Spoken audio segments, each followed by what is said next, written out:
Hello guys, welcome to another episode of Clues, Cues and Reviews. Happy New Year. I hope your new year has started with a blast. As you know, there's been a few days since I haven't really made a video. A lot of the manga's on breaks because of double chapters, the New Year and bank holidays. But something exciting happened today. It was season 2 of The Blue Exorcist, episode 1. And I had to make a video, I had to give my thoughts, and had to show this little one on video. So new year, new beginning, new additions to the family, and let's get into it. So I'll start off with a brief introduction of what Blue Exorcist is about and why I'm so excited about it, and then talk about the episode in large. So let's get into it. So, Blue Exorcist. What is Blue Exorcist? Blue Exorcist is a monthly series that's published in Shueisha, also known as Our Now Exorcist. Currently has 85 chapters with 86 coming out or getting translated very soon. It had a series that had 25 episodes, and it was amazing. Brilliant animation, brilliant artwork, brilliant music. Loved it. Follows the story of Ray Nakamura, he's a 15-year-old. He finds out that he's the son of the devil. He is effectively demon spawn. We find out the true meaning behind that, in the sense that Satan wanted a vessel that he could use to inhabit Earth, because everything he touches on Earth basically goes to smithereens because of his blue flames. Now, there's a lot of different things that happen in this story. The key thing for Rin's story is he wants to become an exorcist to defeat Satan, and he does that by joining the True Cross Academy. And it's ironic because he has a twin brother who has none of Satan's abilities, who's actually also become an exorcist before his older twin brother, and he's actually his exorcist teacher. So it's quite cool, and it's ironic, and there's this rivalry between brothers at the same time, where and at the same time it's Rin navigating through the hurdles of life, growing up, realizing his powers, trying to defeat Satan, becoming an exorcist, while hiding his abilities from everybody else. Now, there is confusing elements to this story that I need to clarify for the anime only people.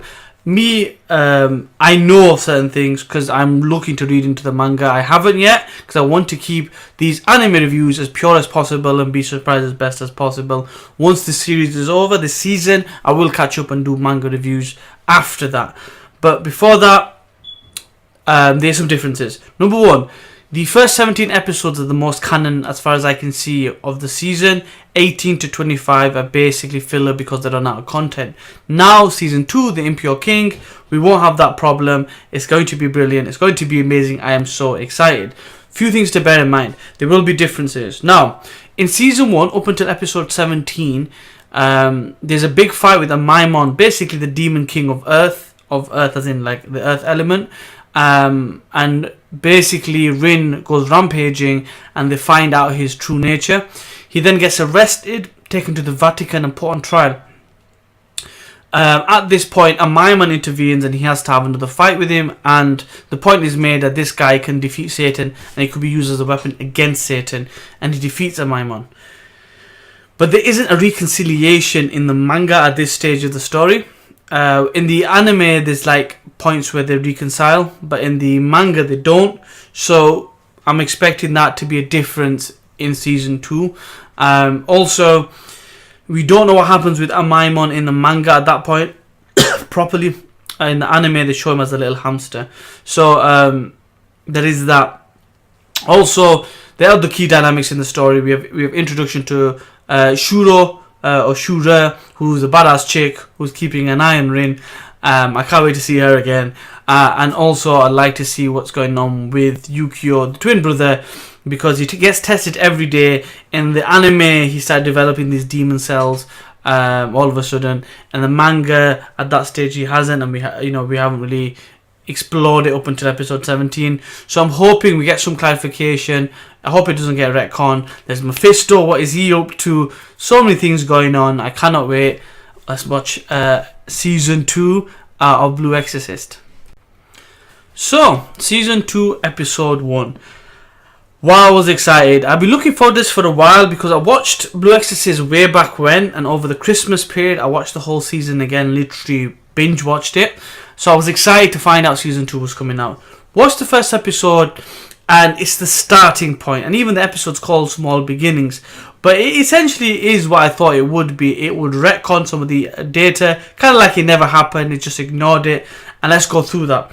So we don't know anything about Yukio's demon abilities. That's been kind of put to the side. He's not even been mentioned.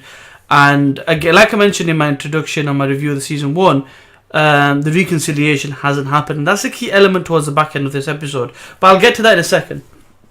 So, the episode starts off with Rin training. So one of the things that Rin was training was control of his demon abilities. He has 3 candles, and he wants to get the ones on the side without getting the one in the middle, essentially splitting his fire rather than an envelope of fire. So he's not able to do that. Shuro comes up, kind of gives him a bit of sass, and they basically need to go somewhere, because if he can't control his abilities, he's meant to get executed, and Shuro's meant to keep an eye on him, and they get called away. So they get called away, and Yukio's there, and essentially they find out that some craziness has happened. Now, this craziness was a bit predictable. So what I mean by that, from my point of view, is, oh, there's a bad thing going over there. Little kid's going to run and see what happens and get caught. That kind of thing is very predictable from that sense. And, oh my god, I got caught. Please help me. It was that. But it's realistic in a sense as well, although we expect it to happen. Little kids are stupid to danger. They are. I mean, they don't have no danger awareness. They think it's crazy, amazing, exciting. It does happen. You see that all the time. Kids are curious, so you gotta accept that and move forward. Anyway, we find out that there's a character wearing a mask that basically has stolen the left eye of the impure king, and they believe the right eye is also under threat as well. Now, there's a guy called Mr. Todo. He's from a long lineage of people that protected the left eye in the True Cross kind of dungeon kind of thing, and he's there like, oh, it's all my fault, I couldn't do anything, and the girl's obviously been taken, she's going to die. There's a difference of opinion between two brothers at this point, because Ren wants to be positive and be the hero, where Yukio's being realistic, and you can see that clash a little bit. Essentially, we find out that basically Mr. Todo's behind everything, and he takes he's taken the real left eye of the impure king. Then we get this whole situation where there's teams are getting set up.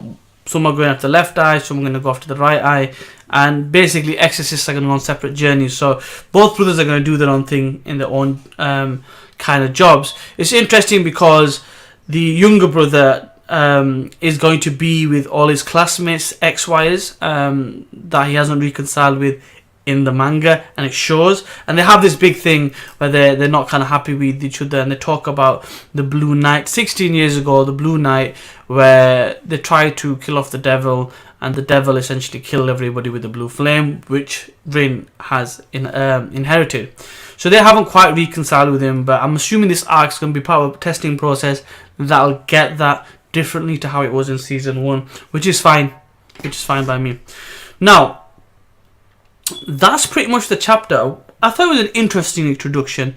There wasn't much of a crazy fight. There was like a little twist with Mr. Todo being the bad guy, but there was one thing that kind of stuck and I enjoyed from the chapter, and that was the episode, sorry. It was what Mr. Todo said to Yukio about wanting to be like his dad, wanting to be like his brother, and failing and realizing the truth of his ways. And he said, I'll wait for you when you do that.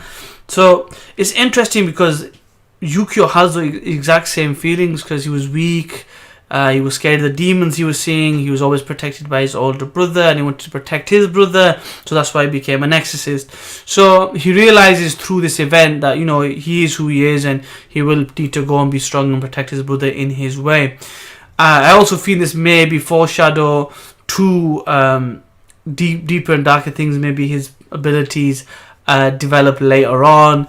We'll have to wait and see. Anyway, always excited to see some Blue Exorcist. I can't wait for next week. Obviously in the UK, I'll probably be reviewing these later than a lot of the big guns. I know Luffy the LTDS Dragon Slayer. I know Chibi Reviews, Elephant Never will probably review this. But anyway, I hope you still check this out. Hope you enjoyed my review. As always, like, comment, share, subscribe, all that good stuff. And I'll see you next time. Peace.